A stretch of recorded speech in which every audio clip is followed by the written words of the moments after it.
Sekali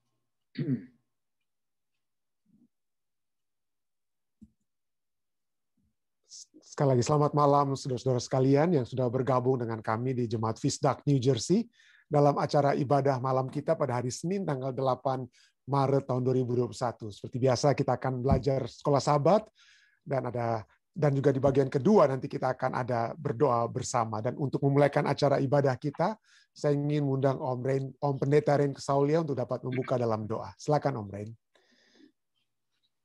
Bapa di surga, kami bersyukur berterima kasih kepadamu untuk kasih karunia Tuhan, penjagaan dan pemeliharaan-Mu, bahkan berkat Tuhan yang begitu limpah yang kami nikmati pada hari ini. Bahkan lebih dari itu, kami juga sudah dipersiapkan oleh Tuhan untuk mendengarkan sabda-Mu, firman-Mu yang akan dibawakan oleh Pendeta Stephen Rantung. Tuhan, urapi kami semua dengan Roh Kudus, agar kami dapat mengerti akan kebenaran Tuhan ini dan menghidupkannya di dalam kehidupan kami yang sisa. Berkati Pendeta Rantung, urapi beliau, apa yang ia katakan, pikirkan, biarlah semuanya itu berasal dari sorga. Karena dengan kasih Tuhan saja kami dapat mengerti akan kebenaran-Mu yang mulia dan agung itu. Terima kasih Tuhan, memberkati akan seluruh kami yang mendengarkan, yang mengambil bagian. Ampuni kami Tuhan, karena kami sudah berdoa di dalam nama Yesus yang adalah Tuhan dan penebus kami. Amin. Amin. Terima kasih banyak Om Rain. Ya. Baik saudara sekalian, seperti biasa pelajaran sekolah Sabat kita itu akan saya bagikan dan kita akan pelajari bersama. Ya, dan pada malam hari ini kita memiliki satu pembahasan yang kembali sangat menarik. Ya, kita di pelajaran yang ke-11 tidak terasa ya, sudah tinggal dua pelajaran lagi, 2 minggu lagi kita sudah akan selesaikan buku Yesaya.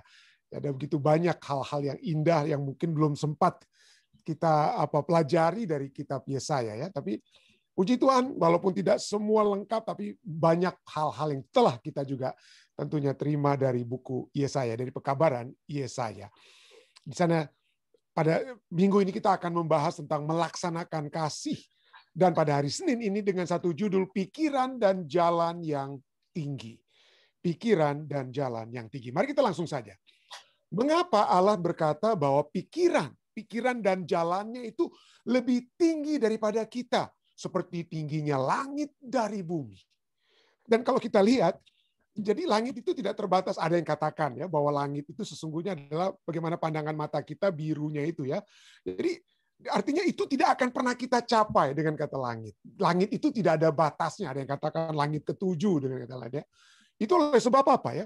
Selalu akan ada saja langit-langit terus ya. Jadi tidak akan pernah kita capai seperti tingginya langit dari bumi. Yesaya 55 ayat 8 sampai 9. Menurut Anda, apa artinya ini? Mari kita baca. Sana dikatakan, sebab rancanganku atau jalanku bukanlah rancanganmu atau rancanganku bukanlah rancanganmu dan jalanmu bukanlah jalanku. Demikianlah firman Tuhan. Seperti tingginya langit dari bumi, demikianlah tingginya jalanku dari jalanmu dan rancanganku dari rancanganmu. Tidak diragukan lagi. Pelajaran sahabat kita katakan, tidak diragukan lagi bahwa Allah yang menciptakan alam semesta yang di dalamnya ada berbagai hal yang tampaknya sederhana, namun sesungguhnya mengandung misteri sehingga pikiran kita tidak dapat memahaminya. Dialah Allah yang jalannya melampaui apa yang bisa kita pahami sepenuhnya. Oleh karena itu, pengetahuan tentang keunggulannya tidak terbatas itu seharusnya memudahkan kita dengan rendah hati untuk menerima bantuannya. Jadi poin di sini nanti saya akan bahas ya, karena pada hari Sabat malam waktu Amerika ya. Sabat malam waktu Amerika saya diminta oleh Orel Ministry untuk membahas tentang Trinitas. Wah, saya bergumul sekali untuk membahas hal ini ya. Karena saya tahu ini akan rame ya. Saya pikir itu bisa menjadi rame. Tapi puji Tuhan, umat Tuhan yang bertanya juga tidak sekasar seperti yang saya disampaikan. Waduh, pada waktu lalu ada yang sangat kasar dan saya lihat juga, saya sempat 1-2 kali saya sempat melihat bagaimana orang-orang di Indonesia berargumentasi lah tentang lunar Sabat, tentang Roh Kudus dan lain sebagainya. Dan yang saya lihat, apalagi kalau mereka buat di Facebook, dan saya lihat mereka punya komentar-komentar sangat kasar dan saya pikir, waduh, ini kita seharusnya memiliki kerendahan hati pada saat kita memikirkan atau membahas hal-hal yang di luar kesanggupan kita oleh sebab dosa, ya. Nanti kita akan terus sambung, nanti ada tambahan yang dapat saya berikan. Tapi itulah, jadi diperlukan di sini kerendahan hati untuk menerima bantuannya, untuk menerima pemahamannya, karena pemikiran kita tidak akan sempurna oleh sebab dosa.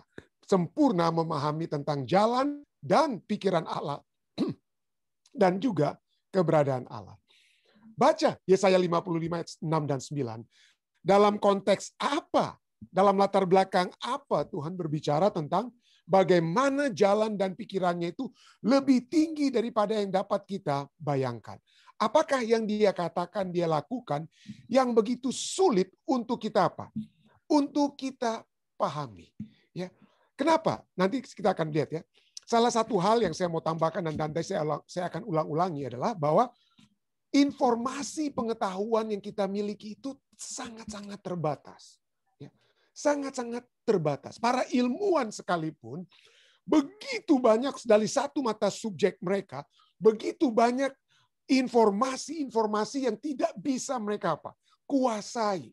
Sehingga para ilmuwan sekalipun itu harus menggunakan apa yang seperti bendi atau apa itu di kereta kuda di Indonesia. Kuda-kuda itu harus pakai penutup di mata di samping mereka supaya mereka tidak lari kiri kanan. Karena itulah sebabnya para ilmuwan atau pengetahuan itu yang begitu luas sehingga para ilmuwan dalam satu bidang dia harus menggunakan yang disebut dengan istilah blinder.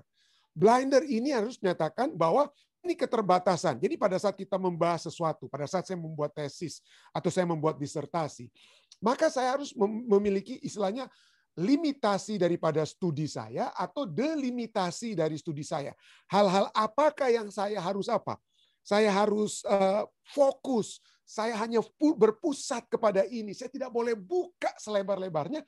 Karena kalau saya buka dalam satu topik, maka saya tidak akan pernah mengabsorb, menerima semua informasi, ataupun mencari semua informasi dari satu topik atau tema yang sedang saya cari. Jadi itulah sebabnya kita sulit karena kemampuan kita yang sangat terbatas.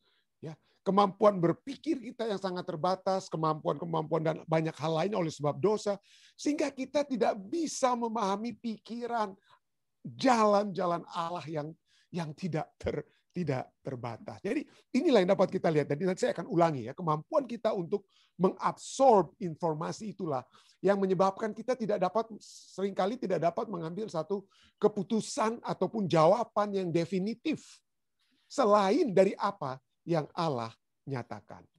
Yesaya 55 ayat 6 sampai 9. Walaupun informasi-informasi itu terbatas, tapi kalau bisa kita peroleh, walaupun seperti pelajaran yang saya bahas waktu lalu, ya, Rasul Paulus berbicara tentang rencana penebusan Kristus, dia katakan itu adalah misteri selama berabad-abad, tetapi sekarang dia harus nyatakan, walaupun itu mungkin masih samar. Jadi aplikasinya adalah ada hal-hal tentang apa yang Yesus lakukan. Hal-hal mungkin yang dapat juga kita hubungkan dengan Trinitas yang masih samar-samar. Tetapi lebih bagus kita samar-samar daripada kita tidak tahu sama sekali. Lebih bagus kita melihat walaupun itu samar-samar daripada kita buta sama sekali. Ya, jadi masih lebih bagus. Jadi itulah ajakan kepada kita. Yesaya 55 ayat 6 sampai 9 katakan, carilah Tuhan selama ia berkenan ditemui. Berserulah kepadanya selama ia dekat. Baiklah orang fasik meninggalkan jalannya dan orang jahat meninggalkan rancangannya. Baiklah ia kembali kepada Tuhan, maka dia akan mengasihinya, dan kepada Allah kita, sebab ia memberi pengampunan dengan limpahnya. Sebab rancanganku bukanlah rancanganmu, dan jalanmu bukanlah jalanku, demikianlah firman Tuhan. Seperti tingginya langit dari bumi, demikianlah tingginya jalanku dari jalanmu, dan rancanganku dari rancanganmu. Pelajaran sahabat kita kemudian katakan, dari semua misteri besar alam semesta, Tidak diragukan lagi, misteri yang terbesar dari semuanya adalah rencana keselamatan. Sebuah misteri yang hampir tidak dapat kita pahami. Lihat Efesus 6 ayat 19. Bahwa pencipta alam semesta akan membungkuk untuk menutupi dirinya dalam kemanusiaan. Hidup dengan jerih payah dan menderita. Kemudian mati ganti kita. Korban untuk dosa. Semuanya dilakukan agar Dia dapat mengampuni kita dan menunjukkan rahmat-Nya kepada kita. Inilah kebenaran yang akan menggetarkan hati seluruh makhluk ciptaan Tuhan di sepanjang masa kekekalan. Jadi kita lihat di sini bahwa poin utama daripada apa yang Allah ingin lakukan bagi kita adalah bahwa kita memperoleh pengampunan, memperoleh menerima rahmat-Nya, supaya kita bisa berada dalam masa apa? Masa kekekalan. Dan di masa kekekalan itulah mungkin baru kita bisa tanya lebih lengkap. Kita tanya lebih lengkap tentang essence, inti daripada kealahan itu sendiri. Ya, bagaimana Trinitas itu bisa menjadi apa? Satu hal yang dapat yang seperti yang dinyatakan dari Alkitab. Jadi inilah sebabnya saya katakan bahwa menurut pena inspirasi bahwa setelah kejatuhan manusia dalam dosa, dan khususnya setelah air bah, maka pengetahuan yang diberikan kepada manusia, kepada Nuh dan keturunannya, bukan lagi pengetahuan yang hebat seperti yang disampaikan kepada Adam dan Hawa di Taman Eden. Apalagi pada saat mereka masih bisa muka dengan Allah. Dan malaikat masih datang untuk memberikan pelajaran tentang alam semesta kepada mereka. Ya. Tapi setelah air bah, maka pelajaran utama yang Allah ingin kita fokus hanyalah pelajaran yang akan menuntun kita kepada pengampunan dan rahmat Yesus Kristus. Rahmat Allah yang akan menjadi kebenaran yang membawa kita hidup di masa kekekalan. Itulah sebabnya Allah hanya fokus seperti blinder tadi itu ya. Jangan yang lain-lainnya nantilah, tapi ini fokusnya dulu. Yesus Kristus dan jalan kepada keselamatan yang Dia bawakan. Jadi itulah yang dapat kita lihat sehubungan dengan pembahasan untuk sampai saat ini ya. Maksudnya sampai dari Yesaya 55 ayat 6 sampai 8. Baik, saudara-saudara sekalian. Kemudian dalam satu kutipannya My Life Today, Ellen White menyatakan dalam halaman 360. Tema penebusan adalah suatu tema yang ingin untuk dipelajari oleh para malaikat. Itu akan menjadi ilmu dan lagu yang tak akan pernah berakhir dari orang-orang yang ditebus di sepanjang masa kekekalan. Apakah hal itu tidak layak untuk dipikirkan dan dipelajari dengan cermat saat ini? Ya, jadi walaupun sekali lagi saya katakan itu mungkin kita tidak akan bisa memenuhi sepenuhnya tentang apa ya yang telah Yesus lakukan. Ya. Bagaimana keilahian Yesus dan lain sebagainya. Tetapi tetap kita apa? Kita dapat mulai mempelajari. Bagaimana cara kita mempelajari? Nah itu yang penting. Ya, dari mulai permulaan apa yang dapat kita lakukan untuk mempelajari tentang Yesus Kristus dan kalau kita mau sedikit hubungkan keilahiannya, keilahian daripada Yesus itu. Starting point-nya apa? Ya, dari sudut mana kita mulai? Nanti saya akan jelaskan ini dia ya. Jadi itulah yang layak untuk dipikirkan dan dipelajari dengan cermat bahkan saat ini. Pelajaran yang tidak ada habisnya. Berbagai tema tentang inkarnasi Kristus, korban pendamaiannya, dan pekerjaan pengantaraannya akan mengisi pikiran para pelajar yang rajin selagi masih ada waktu. Dan melihat ke surga dengan jumlah tahunnya yang tak terhitung, dia akan berseru, sungguh besar misteri kealahan itu. Sungguh besar misteri kealahan itu. Lihatlah hal-hal buruk yang telah Anda lakukan. Orang-orang yang telah Anda sakiti. Kata-kata tidak baik yang Anda ucapkan. Kata-kata kasar kita. Kata-kata yang menekan orang lain. Berbagai cara yang Anda lakukan untuk mengecewakan orang lain. Dan juga mengecewakan diri Anda sendiri. Namun, melalui Yesus, Anda dapat diampuni dari segala perkara ini dan berdiri saat ini sempurna. Sempurna dan benar di hadapan Allah bukan karena kita mencapai kesempurnaan dan kebenaran, tetapi karena darah Kristus yang menyempurnakan kita. Darah Kristus yang membenarkan kita di hadapan Allah. Jika itu bukan misteri, lalu apa lagi? Lalu apalagi? Jadi itulah misteri utama yang harus kita fokuskan. Tapi ya, mungkin ya seperti saya katakan ya dalam sejarah gereja Kristen ya, pada saat murid-murid Yesus yang pertama-tama, itu masih berada dalam penganiayaan, maka yang mereka khotbahkan itu adalah apa? Menerima Yesus, datang kepada Yesus. Dialah pemenuhan daripada nubuatan-nubuatan perjanjian lama. Itulah yang dikhotbahkan oleh Petrus, itulah yang dikhotbahkan oleh Stefanus sampai dia dihukum mati dan lain sebagainya. Jadi bagaimana Mesias itu sudah apa? Sudah datang. Jadi mereka ingin fokus kepada Yesus dan apa yang telah Yesus lakukan. Mereka mengabarkan apa yang mereka telah lihat. Mereka saksikan secara langsung dari apa yang Yesus telah buat. Apa yang Yesus telah lakukan. Lalu apa yang terjadi kemudian? Kita tahu sejarah gereja, kemudian bahwa gereja mengadopsi agama Kristen untuk menjadi agama Roma kekaisaran kuno waktu yang lalu. Misalnya Konstantinopel kasih dia apa ya? Kasih gereja itu dapat tahta daripada kekaisaran Roma di Roma diberikan kepada gereja, dan Kaisar Konstantin pindah dia ke Konstantinopel yang ada sekarang di Turki. Jadi pada saat gereja mulai berkuasa, tidak lagi dianiaya, dan disitulah mulai mungkin setelah itu orang-orang yang tidak punya banyak, tidak punya kerjaan dengan kata lain ya, atau orang Manado bilang orang-orang teolog-teolog Kristen saat itu yang tidak punya hambak, orang Manado bilang mulai pikir bukan lagi tentang bagaimana Yesus itu adalah Mesias yang telah datang, apa yang Yesus katakan, apa yang Yesus kerjakan, bagaimana dia telah menyelamatkan kita di kayu salib. Tapi mereka mulai apa? Yesus itu apa ya hubungannya dengan Allah Bapa? Apa kira-kira? Bagaimana ini kealahan daripada Yesus ini? Siapa sesungguhnya Yesus itu ya? Jadi mulailah mereka berpikir sehingga muncullah arian kontroversi dan lain sebagainya. Dan disitulah seperti pelajaran dari kita lihat dari sejarah gereja, timbullah perpecahan antara gereja timur dan gereja barat hanya karena mereka ingin lebih mendalami apa? Misteri kealahan.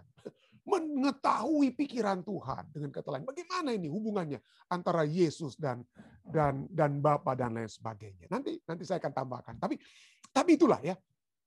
Itulah satu hal yang saat ini kita sedang alami, dan ini bukan hanya sesuatu hal yang baru ya. Ada contoh dalam Alkitab bagaimana khususnya pada saat kita menderita, kita bertanya, Tuhan, pikiranmu itu bagaimana sebenarnya? Apa jalanmu itu bagi kami, Tuhan? Ingin mengetahui apa? Ingin mengetahui jalan dan pikiran Allah. Ayub misalnya ya. Ayub pada saat dia menderita, waduh dia ingin apa ya? Tentu saja kita dapat memberikan satu pelajaran ya. Ada kesimpulan yang dapat kita lihat, ada kesamaan sedikit ya antara apa yang Ayub lakukan dengan apa yang seringkali kita lakukan pada saat kita ingin mengetahui jalan dan pikiran Allah. Ayub 23 ayat 3 dan 5, Ayub berkata, semoga aku tahu mendapatkan dia dan boleh datang ke tempat ia bersemayam. Maka akan kupaparkan perkaraku di hadapannya dan akan kupenuhi mulutku dengan kata-kata pembelaan. Maka aku akan mengetahui jawaban-jawaban yang diberikannya kepadaku. Jadi Ayub ingin apa? Dia ingin bawa Tuhan. Ini saya punya masalah ini Tuhan. Coba selidiki. Jadi dia ingin seakan-akan Tuhan tidak tahu. Tuhan tidak mengetahui keadaannya dan dia ingin supaya Tuhan apa? Ini Tuhan, ini perkara saya. Apa kira-kira jawabanmu kepada masalah yang saya hadapi? Keluarga saya, anak-anak saya sudah meninggal, saya dengan kena penyakit begini, harta saya sudah habis semuanya. Ini tolong Tuhan, tolong. Ya. Ayub 13, ayat 23-24 dia katakan, berapa besar kesalahan dan dosaku. Beritahukanlah kepadaku pelanggaran dan dosaku itu. Mengapa engkau menyembunyikan wajahmu dan menganggap aku sebagai musuhmu? Ya, seperti waktu lalu saya sudah pernah khotbahkan hal ini ya. Bahwa para ahli-ahli Alkitab melihat kata musuh dan kata nama Ayub ini ya. Dengan kata lain ini cukup signifikan. Apa signifikansinya? Karena nama Ayub bahasa Ibraninya adalah Iyov. Iyov itu Iyov. Jadi Ayub itu adalah Iyov, sedangkan kata musuh itu adalah Oyev. Hampir dari apa? Dari istilahnya akar kata yang tidak berbeda jauh ya, atau akar kata yang boleh dikatakan sama ya. Musuh dan Ayub. Jadi dengan kata lain seakan-akan Ayub berkata, Tuhan, ini Ayub. Ini bukan musuh dengan kata lain ya. Ayub menyatakan seakan-akan Tuhan itu telah salah. Tuhan telah salah dalam bertindak. Tuhan tidak melihat penderitaannya. Kita ingin mengetahui. Kita ingin mengetahui jalan dan pikiran Allah khususnya pada saat kita menderita. Ya, khususnya pada saat kita menderita atau mungkin juga kita ingin mengetahui pikiran Allah pada saat kita mungkin ingin ingin mengetahui jawaban tentang Trinitas ataupun kealahan ataupun kemanusiaan daripada Yesus ya. Tapi kita lihat ya. Kemudian apa yang terjadi? Apa yang Allah katakan kepada Ayub? Ayub 38 ayat 1 sampai 5 ya. Sana Allah, maka dari dalam badai Tuhan menjawab Ayub. Dari dalam badai Tuhan menjawab. Tapi jawaban daripada Allah kepada Ayub itu bukan jawaban tapi pertanyaan. Jadi Allah tidak langsung menjawab. Allah tidak langsung jawab semua pertanyaan ya. Tapi ayat Allah jawab dengan apa? Pertanyaan. Siapakah dia yang menggelapkan keputusan dengan perkataan-perkataan yang tidak berpengetahuan? Bersiaplah engkau sebagai laki-laki. Jadi dengan kata lain sebelumnya Ayub seakan-akan ingin mengajak Tuhan berkelahi ya, istilahnya ya, istilah manusianya. Ayo jawab saya Tuhan, ayo. Seperti begitu kurang lebih ya. Lalu sekarang Tuhan katakan apa? Oke, bersiaplah engkau sebagai laki-laki. Aku akan menanyai engkau supaya engkau memberitahu aku. Ya. Ayub bertanya, Tuhan apa dosaku? Tuhan, di mana engkau? Aku akan pergi kepadamu. Tuhan, kenapa kamu bikin begini? Tapi sekarang gantinya langsung menjawab pertanyaan Ayub. Tuhan yang bertanya, aku akan menanyai engkau supaya engkau yang memberitahu aku. Apa pertanyaan Tuhan pertama? Di manakah engkau ketika aku meletakkan dasar bumi? Ceritakanlah kalau engkau mempunyai pengertian. Siapakah yang telah menetapkan ukuran bumi? Apa engkau mengetahuinya? Bukankah engkau mengetahuinya? Dengan kata lain ya, Tuhan ejek Ayub. Apa engkau mengetahuinya? Apa engkau mengetahui? Ayub 39 ayat 2. Siapakah yang menyediakan bangsa bagi burung gagak apabila anak-anaknya berkeok-keok, berkaok-kaok kepada Allah, berkeliaran karena tidak ada makanan? Jadi dengan kata lain, Allah katakan pada Ayub, lihat burung gagak saja. Apabila burung gagak itu sedang pergi untuk mencari makanan, dengan kata lain, anak-anak itu apa? Kelaparan karena orang tuanya belum datang. Ya, apa yang Tuhan lakukan? Tuhan mendengar. Ya. Tuhan mendengar ke kaok-kaok daripada burung-burung gagak tersebut. Apalagi kaok-kaok daripada Ayub yang apa? Ayub yang kesakitan. Ayat 4 dan 5, ayat Fatsal 39. Apakah engkau mengetahui waktunya kambing gunung beranak atau mengamati rusa waktu sakit beranak? Dapatkah engkau menghitung berapa lamanya sampai genap bulannya? Ya, Tuhan tahu setiap kambing gunung. Kalau kambing piaraan, ya kambing piaraan itu mungkin kita bisa tahu karena kita sudah lihat. Oh, ini dia mungkin mungkin kita bisa selidiki. Tapi kambing gunung yang liar, yang ada di alam begitu, siapa yang akan mengetahui kalau bukan Allah? Ya. Dari sebab jawaban-jawaban dan begitu banyak lagi jawaban pertanyaan-pertanyaan Allah kepada Ayub. Ayub 42 ayat 1 sampai 25 sampai 6. Apa yang Ayub katakan? Maka jawab Ayub kepada Tuhan, aku tahu bahwa engkau sanggup melakukan segala sesuatu dan tidak ada rencanamu yang gagal. Tidak ada jalanmu yang gagal. Hanya dari kata orang saja aku mendengar tentang engkau. Tetapi sekarang mataku sendiri memandang engkau. Oleh sebab itu aku mencabut perkataanku dan dengan menyesal aku duduk dalam debu dan tanah. Jadi kita lihat di sini, Tuhan tidak apa ya? Tuhan tidak larang. Tuhan tidak larang bagi Ayub sepertinya ya. Tuhan tidak cabut nyawanya, tidak. Tuhan tidak larang. Tuhan tahu ini mungkin dapat menjadi bahagian kita. Pertanyaan-pertanyaan yang kita ajukan kepada Tuhan. Entah itu pertanyaan pada saat kita sakit. Entah itu pertanyaan pada saat kita menderita. Silakan. Kita bergumul dengan Tuhan. Silahkan bertanya kepada Tuhan. Tetapi marilah kita memiliki satu sikap seperti Ayub. Di mana dia apa? Dia menyadari kesalahannya. Dia menyadari kesalahannya. Aku mencabut perkataanku. Aku minta maaf, bukan hanya minta maaf. Aku ingin merubah apa yang aku sudah katakan. Cabut perkataanku. Dan dengan menyesal, aku duduk dalam debu dan abu. Dengan kata lain, dia merendahkan dirinya. Saya suka, terus terang saudara-saudara, saya suka dengan Anda yang bertanya. Ya, saya senang sekali. Setiap Sabat saya selalu mengharapkan ada pertanyaan dari misalnya saudara Didi Sebedius, dari saudara Teron Mamanua. Ya, setiap Sabat saya menantikan pertanyaan. Karena saya tahu bahwa mereka bertanya untuk dapat memahami. Bertanya untuk dapat mengerti. Tapi seringkali yang saya perhatikan pada saat ada perdebatan tentang Trinitas di Indonesia, tentang lunar Sabat dan lain sebagainya, maka yang bertanya itu membuat pertanyaan, tapi begitu dijawab, mereka bukan sedang menanti pemahaman. Mereka bukan sedang menanti pengertian, tetapi mereka bertanya bukan untuk menerima jawaban, tapi untuk memberikan jawaban yang apa? Yang dapat mereka kemukakan kemudian. Jadi kemudian mereka apa yang mereka lakukan? Mereka pada saat saudara, misalnya saya ditanya lalu menjawab, sementara saya menjawab, mereka akan mencoba menganalisa apa satu perkataan atau satu jawaban saya yang kemudian mereka akan apa? Tanya lagi, jawab lagi. Jadi kita akhirnya apa? Tidak pernah berhenti karena kita seperti apa ya?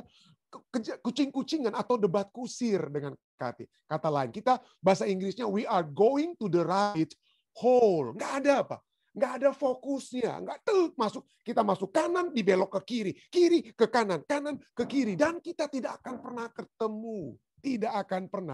ketemu, ya.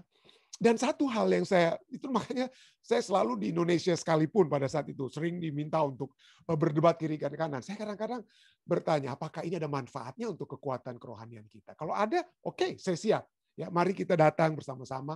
Jika dari perdebatan itu dapat membawa orang untuk mengenal Tuhan, walaupun cuma satu, oke. Tapi kalau ujung-ujungnya itu lebih membawa orang untuk lebih apa ya, lebih saling merendahkan menghina satu dengan lain, karena itu yang saya dengar. Dalam perdebatan tentang Trinitas, lunar Sabat, dan lain sebagainya, seringkali yang terjadi, waduh, yang saya baca itu bodoh ini dokter ini, bodoh dia, nggak ngerti, dia nggak jawab. Saya bertanya ini nggak dijawab, karena apa? Dia jawabannya itu, pertanyaan itu dia lari kiri kanan, rabbit hole dengan kata lain. Dan itu bukan sesuatu yang membawa apa? Membawa kepada pemahaman yang menguatkan iman. Ya, dan Rasul Paulus telah memberikan amaran, ya. Rasul Paulus telah memberikan amaran 2 Timotius 2 ayat 23 dan 24, ya. Dikatakan apa? Hindarilah soal-soal yang dicari-cari, ya, yang bodoh dan tidak layak. Engkau tahu bahwa soal-soal itu menimbulkan pertengkaran. Sedangkan seorang hamba Tuhan tidak boleh bertengkar. Kita harus apa? Ayat selanjutnya harus dengan lemah lembut. Kita dapat membawa orang-orang supaya kembali sadar dengan kata lain, ya. Tapi tidak boleh kata apa? Bertengkar, hindari, ya. Bahasa Inggrisnya don't have anything to do with foolish and stupid argument. Bahasa lainnya senseless controversies, ya. Stupid and senseless controversy. Ya. Jadi ada hal-hal yang apa ya? Kalau itu dapat membawa kepada satu kekuatan, silahkan. Mari kita apa? Alkitab mengatakan mari kita duduk dan apa? Berperkara, Tuhan katakan. Silahkan. Tapi kalau apa tujuannya? Apakah bagi kita untuk dapatkan pengetahuan? Kenapa? Karena pada saat saya lihat, ya, yang saya sering lihat pada saat kita berdebat, apalagi tentang Trinitas, fokus, ya. Jadi seperti saya katakan tadi, starting point itu apa? Ya, starting point-nya itu apa? Apakah starting point-nya itu adalah kita ingin memaksakan bahwa ini ide yang, waduh, ini ide yang mana pendeta rantung saja mungkin nggak akan tahu nih ide begini. Ya. Tapi mari kita lihat segala teologia itu harus pertama-tama itu berasal dari Alkitab.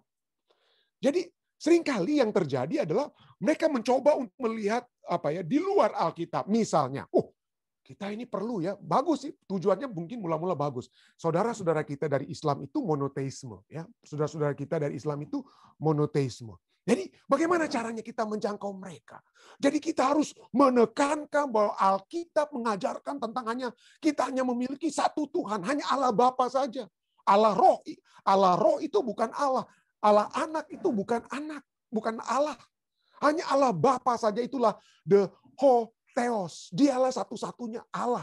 Nah, yang lain-lainnya itu bukan Allah. Itu diangkatlah, atau Roh Kudus itulah adalah energi yang keluar dari Allah, dan lain sebagainya. Ini supaya Supaya kita bisa menjangkau saudara-saudara kita orang Islam. Supaya mereka juga bisa kita bawa masuk ke dalam kebenaran kita. Bagus kan tujuannya? Tapi kalau itu menjadi starting point, Alkitab tidak ajarkan begitu. Alkitab mengajarkan Tritunggal. Alkitab mengajarkan Trinity. Kalau demikian, maka Yesus salah waktu dia katakan baptiskanlah kamu di dalam nama Bapa, Putra, dan Roh Kudus. Kenapa? Karena kalau hanya Allah itu hanya Bapa, di dalam perjanjian lama pada saat jangan ada Allah lain di hadapanku, di mukaku, maka Allah Bapa tidak boleh disejajarkan dengan Yesus dan Roh Kudus. Yesus dan Roh Kudus itu harus berada di bawah. Tetapi di sini Yesus sendiri katakan apa? Baptiskanlah mereka dalam nama Bapa, Putra, dan Roh Kudus. Yesus disejajarkan dengan apa? Dengan Allah Bapa, disejajarkan dengan Roh Kudus. Jadi itulah yang Alkitab katakan. Dan kalau Alkitab katakan demikian, maka saya percaya. Apapun yang tujuan-tujuan yang dapat kita lakukan untuk menjangkau saudara-saudara kita orang Islam atau siapapun, kita harus tetap berpegang kepada apa? Kita harus berpegang kepada firman Tuhan. Bukan berpegang kepada manusia dari sudut pandang manusia, itu mari kita Kita sesuaikan teologi kita. Kita sesuaikan teologi kita. Dan begitu juga dengan tentang lunar sabat dan hal-hal lainnya. Saya lihat pada saat ada diskusi dan mereka buat, apalagi mereka tulis kutipan-kutipan Nyonya White. Ya seringkali itu mereka, Nyonya White bilang begini, Nyonya White bilang begini. Saya harus katakan kita harus berhati-hati seperti kita dapat menggunakan Alkitab. Kita comot satu ayat. Pada saat satu ayat kita comot, kita berikan pengertian kita, lalu kita comot ayat lainnya, maka kita akan bisa melihat sepertinya bertentangan hebat sekali. Bertentangan hebat sekali. Kenapa? Karena kita tidak melihat konteks secara keseluruhan. Dan pada saat kita melihat konteks Alkitab secara keseluruhan, maka kita mendapatkan pemahaman. Ya. Kalau kita tidak melihat konteks Alkitab secara keseluruhan, maka kita akan seperti Nabi Daniel. Di Daniel 12, dia ada hal-hal yang dia tidak pahami. Tapi malaikat katakan apa? Aku akan sembunyikan, meteraikan hingga apa? Akhir zaman. Jadi pada saat akhir zaman, pada saat apa? Dibukalah, dimilikilah kitab Wahyu. Dan kita menyatukan kitab Daniel dan Wahyu. Maka kita memiliki satu apa? Pemahaman yang lebih baik. Dan kitab Wahyu sekalipun kita bisa melihat Roh Kudus telah diberikan supaya kita dapat tiba kepada seluruh kebenaran. Apa yang ditulis oleh Yohanes Kekasih di Pulau Patmos, kitab Wahyu, ada banyak hal yang Yohanes sendiri tidak pahami, tetapi kemudian Roh Kudus telah menuntun kita saat ini untuk dapat memiliki pemahaman yang Yohanes sendiri tidak miliki. Sehingga kita sekarang saat ini kita mengetahui apa nubuatan yang Yohanes tulis tentang 1260 hari atau tahun tersebut. Kita bisa ketahui apa? Sekarang. Jadi kita harus melihat ajaran Alkitab itu secara menyeluruh dan kita melihat apa? Dan kita dapat memperoleh jawaban yang lebih lengkap. Tapi pada saat kita memiliki perdebatan dengan soal-soal yang dicari-cari, yang boleh dikatakan bodoh. Kenapa bodoh? Karena kita tidak menganggap lagi Alkitab itu sebagai apa? Sebagai normatif. Sebagai apa? Kekuatan untuk menjawab apa? Teologi. Kita pikir bahwa kita harus menjangkau saudara-saudara kita yang monoteisme, orang Yahudi, orang Islam. Dan kita harus sesuaikan Alkitab dengan pandangan mereka. Itu kan bodoh dan tidak layak. Ya, ini yang dikatakan. Yang hanya akan menimbulkan apa? Yang hanya akan menimbulkan senseless kontroversi, yang akan menimbulkan hanya apa? Pertengkaran. Yang hanya menimbulkan pertengkaran. Saya lebih suka kalau kita membahas firman Tuhan. Dan kalau kita lihat ada begitu banyak keindahan firman Tuhan yang dapat kita gali, bukan kita paksakan dengan apa? Firman Tuhan ini, firman Tuhan itu harus kita kita isi dengan apa? Kerinduan kita untuk apa? Menjadikan ajaran Alkitab itu semuanya monoteisme. Nggak ada itu Trinitas atau Tritunggal. Nggak ada itu Sabat hari yang ke-7. Harus adanya lunar Sabat dan lain sebagainya. Itu kita memaksakan apa? Kita memaksakan Alkitab, dan itu Alkitab yang katakan, bukan saya yang katakan. Itu dapat kita katakan adalah hal yang bodoh dan tidak layak. Yang tidak layak. Seorang hamba Tuhan tidak boleh terlibat dalam hal-hal yang hanya membawakan kebodohan. Tetapi kalau kita bertanya seperti Ayub sekalipun, kalau kita bertanya untuk mendapatkan pengertian, pemahaman, dan kita memiliki kerendahan hati, bukan kesombongan rohani karena kita lebih tahu dari dokter ini atau dokter itu. Tapi apabila kita memiliki kerendahan hati, maka kita akan melihat keindahan firman Tuhan itu. Dan kalau kita sudah melihat keindahan firman Tuhan itu sekarang, saya rindu, saudara-saudara, saya rindu untuk melihat keindahan-keindahan dari firman itu dari sumber yang asli di dalam kerajaannya. Ya, saya ingin bertanya kepada Musa, kenapa kamu tulis ini ya? Wah, bagus sekali, tapi saya ingin lebih memahami. Saya ingin bertanya kepada Daniel, saya ingin bertanya kepada Yohanes, dan saya akan sepanjang masa, saya percaya kalau pada saat itu kita akan lebih mengatakan dan memiliki keindahan surga, dan kita akan berkata seperti pelajaran sahabat katakannya, betapa agung kemisteriusan, tapi sesuatu yang sudah dapat kita peroleh dari Tuhan. Kiranya kerinduan saya ini dapat menjadi kerinduan kita semua untuk melihat kebesaran Tuhan di dalam firman-Nya, yang bukan untuk kita perdebatkan, tapi untuk kita pelajari, dan akan menuntun kehidupan kita hingga kita tiba di dalam kerajaan-Nya. Saya bawa ini dalam nama Yesus. Amin.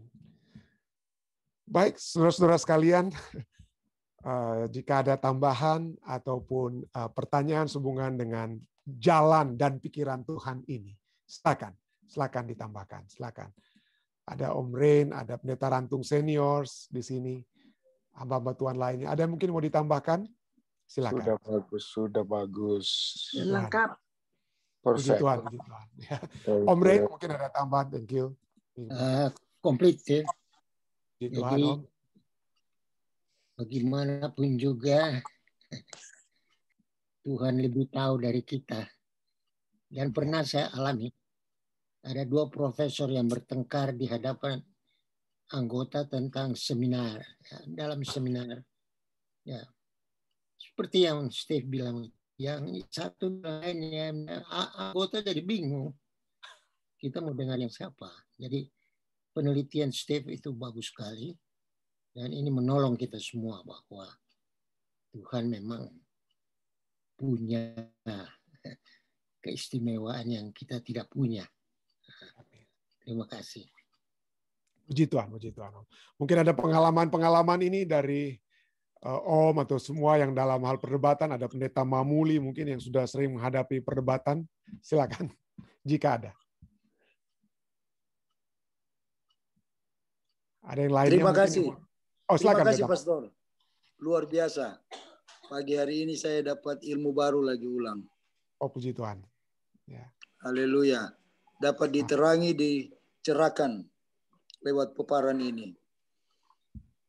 Mantap, ya. Luar biasa. Terima kasih. Terima kasih Pendeta. Ya. Baik, dari live stream deh, apa kira-kira ada tambahan ataupun pertanyaan yang akan dibawakan? Silakan. Dari live stream tidak ada tambahan atau pertanyaan, Pendeta. Oke, mungkin saya tunggu dari Dedek langsung. Ada tambahan Dek atau pertanyaan dari Dedeknya? Belum ada, Pendeta. Oke, thank you. Baik, saudara sekalian, jika tidak ada lagi tambahan, tentunya kita dapat masuk pada bagian yang kedua. Saya lihat di chat tadi, di Fisdak Chat, kita mendapatkan kabar dari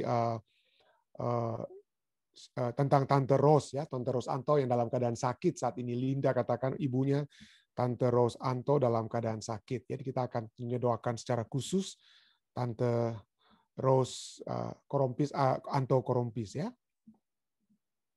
Baik, ada lagi saudara lainnya? Bagaimana dengan, ya silakan Ibu Shana. Selamat malam. Terima kasih kesempatannya. Pak Pendeta, kemarin saya dapat telepon dari Ibu Ice Erna. Dia minta tolong didoakan anaknya yang sakit asam urat tinggi katanya sama jantung kalau nggak salah. Tapi dia minta tolong didoakan. Namanya Ronald Walean, anak dari Ibu Ice Erna. Oke. Terima kasih Pak Pendeta. Terima kasih Ibu. Bagaimana dengan perjalanan Ketua Lingga ke Colorado? Miriam, masih ada? Ya, Pendeta, tolong doakan Ridwan juga yang sekarang di airport untuk berangkat ke Colorado. Ya, kita berdoa tentunya. Ketua Jemaat Fisdak, Ketua Ridwan ingin mengunjungi sahabatnya Saudara Daniel Sitanggang yang Daniel Sitanggang yang kita tahu kena stroke waktu yang lalu dan masih di rumah sakit saat ini.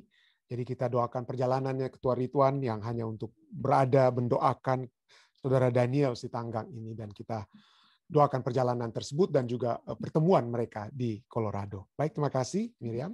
Ada lagi saudara lainnya?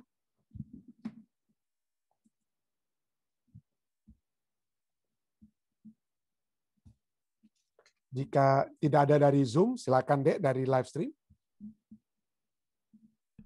Dari live stream, Om Didi minta prayer request, tolong doakan anak-anaknya yang sedang menghadapi midterm, Pendeta. Oh, oke. Lalu dari Ibu Yeni Poluan, katanya dia akan mendapatkan vaksin kedua hari Rabu ini, jadi tolong didoakan. Oke. Ya, Tante Yeni ya, Yeni Poluan. Ya, lalu kita bisa mungkin doakan keluarga Max Wenur yang sedang berduka, Pendeta. Oh iya ya. Keluarga ini Bapak Max Wenur yang beristirahat ya? Kalau tidak salah, iya Pendeta. Ya, oke.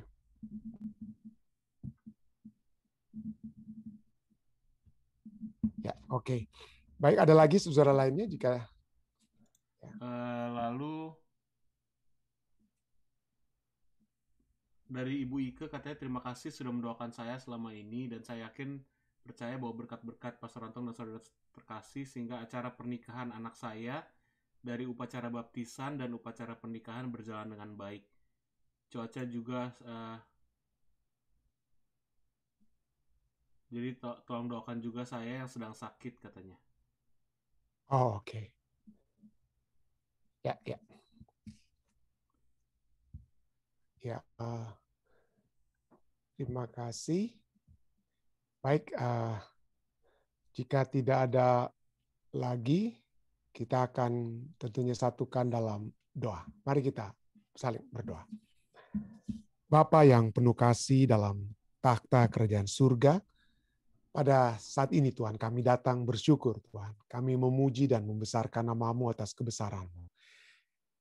Satu misteri yang tidak diperoleh oleh umat-umat Tuhan di perjanjian lama telah kami lihat, yaitu misteri bagaimana Engkau telah mengirimkan anak-Mu yang tunggal, Yesus Kristus, yang telah mati di kayu salib. Sehingga kami yang seharusnya disalibkan, kami yang seharusnya mati dan menerima upah dosa tersebut Tuhan, kami dapat memperoleh keselamatan, kasih karunia-Mu yang memberikan kesempurnaan dan kebenaran kepada kami, sehingga kami layak untuk berdiri sebagai anak-anak-Mu dan masuk ke dalam kerajaan-Mu. Terima kasih Tuhan, terima kasih karena firman-Mu yang begitu indah yang telah mengajarkan kepada kami untuk selalu memandang kepada Yesus, selalu melihat kemuliaan-Mu yang besar dan memuji, membesarkan nama-Mu. Seringkali Tuhan kami hanya melihat masalah-masalah kami, dan seringkali kami hanya melihat penderitaan-penderitaan kami, dan penderitaan dan masalah itu akan lebih besar daripada kasih karunia Engkau sudah limpahkan kepada kami, lebih besar daripada pengorbanan-Mu yang sudah Engkau lakukan di kayu salib. Tapi kami datang pada malam hari ini Tuhan. Mohon ampun jika kami seringkali hanya berfokus kepada diri kami sendiri. Kami berfokus kepada permohonan, permintaan, dan pada saat kami seakan-akan belum melihat jalan keluar dari masalah atau penderitaan kami, maka kami seringkali kecewa dan mempertanyakan jalan-Mu, mempertanyakan pikiran-Mu yang dapat terjadi bagi kami. Tapi kami lihat pelajaran pada malam hari Tuhan. Pikiran dan jalan kami itu sangat kecil. Sangat kecil. Tidak dapat dibandingkan dengan pikiran dan jalan-Mu yang begitu tinggi, besar, dan agung. Terima kasih Tuhan. Biarlah kami selalu memiliki kerendahan hati. Biarlah kami memiliki kerendahan hati seperti Ayub. yang dapat terduduk, memohon maaf, menarik kembali kata-katanya, dan merendahkan dirinya serendah-rendahnya. Terima kasih Tuhan. Biarlah kami dapat selalu memiliki hati yang terbuka untuk menerima terang dari-Mu. Bukan terang yang kami ciptakan, bukan terang yang kami pikirkan, tetapi terang yang telah dituntun oleh kuasa Roh Kudus. Sehingga pada saat kami mempelajari firman-Mu, kami melihat keindahan demi keindahan firman itu. Yang pada saat kami melihat seluruh tema demi tema, ajaran-ajaran, kesimpulan-kesimpulan dari ajaran itu, kami melihat satu kesatuan yang utuh dari kitab Kejadian sampai kitab Wahyu. Dan dengan demikian, kami memiliki kelengkapan dari kehendak-Mu, kelengkapan dari jalan-Mu, dan terang-Mu yang Engkau sudah berikan, yang Engkau sudah nyatakan, yang mana itu untuk menuntun kami kepada kerajaan-Mu yang kekal. Ada begitu banyak mungkin hal-hal yang belum Engkau nyatakan saat ini. Tapi kami percaya pada saat kami sudah tiba dalam kerajaan-Mu, maka hal-hal pertanyaan-pertanyaan yang di luar terang yang Engkau sudah nyatakan saat ini, kami akan peroleh pada saat itu. Terima kasih Tuhan. Satu pengharapan yang indah kami miliki. Pada saat ini Tuhan, kami juga datang untuk bersyukur atas apa yang Engkau secara spesifik telah lakukan kepada umat-umat-Mu. Engkau telah menuntun Saudari Ike Lintang sehingga dapat memiliki kesempatan yang indah melihat pernikahan anaknya, Dr. Tirsa dan suaminya saat ini Tuhan. Engkau sudah memberikan kesempatan yang indah tersebut bagi Ike dapat melihat acara pernikahan kudus tersebut. Dan kami berdoa kiranya Tuhan akan terus dapat memberikan kekuatan kepada Ike.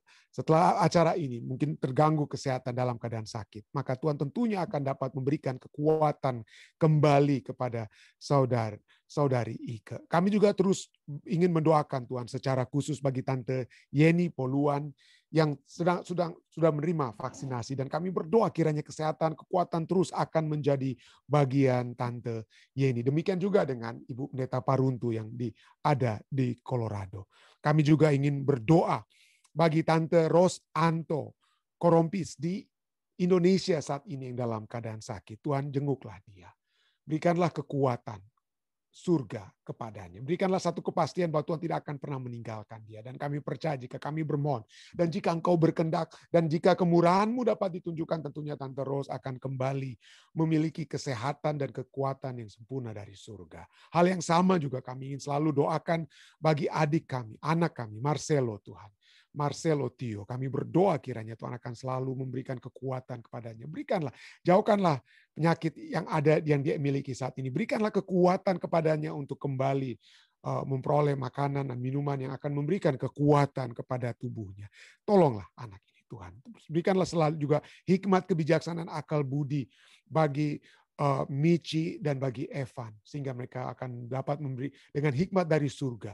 Maka Michi dan Evan akan dapat memberikan bantuan yang dapat melalui rancangan Tuhan, sehingga anak mereka ini dapat memperoleh kekuatan kembali, dapat makan kembali. Kami juga terus berdoa Tuhan bagi khususnya Saudara Daniel Sitanggang di Colorado. Saudara Ketua Rituan pada saat ini sedang berjalan terbang menuju ke Colorado. Kami berdoa kiranya Tuhan tibakan nantinya dengan selamat, dan Tuhan akan memberikan kesempatan yang indah bagi Saudara Daniel untuk kembali bertemu dengan sahabatnya, Saudara Ketua Rituan Lingga. Sertailah perjalanan mereka itu Tuhan.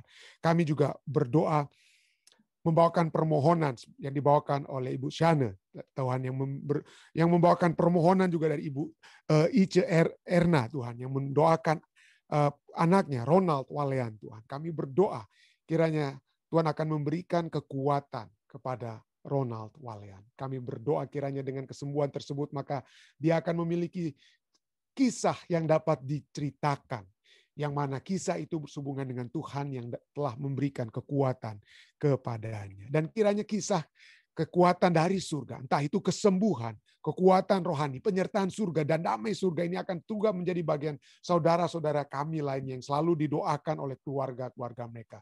Keluarga Bapak Jeminten Sihotang yang selalu mendoakan adik mereka, Saudara Alden. Kami juga berdoa bagi keluarga Tilaar yang mendoakan keluarga mereka di Indonesia seperti Bapak Johan Tambun. Kami berdoa bagi Saudari Ibu Erna yang mendoakan adiknya, Bapak Joni Kawan, dan semua saudara-saudari kami lain yang mungkin hamba tidak sempat doakan. Kami juga terus berdoa bagi kekuatan iman saudara Yori dan kekuatan yang Tuhan juga dapat berikan kepada istrinya saudari Meina. Kami juga terus berdoa Tuhan bagi umat-umat Tuhan lainnya Tuhan, yang dalam juga keadaan duka pada saat ini. Kami mendengar berita bagaimana keluarga Wenur yang dalam keadaan berduka sebab Max Wenur yang Tuhan sudah izinkan untuk beristirahat.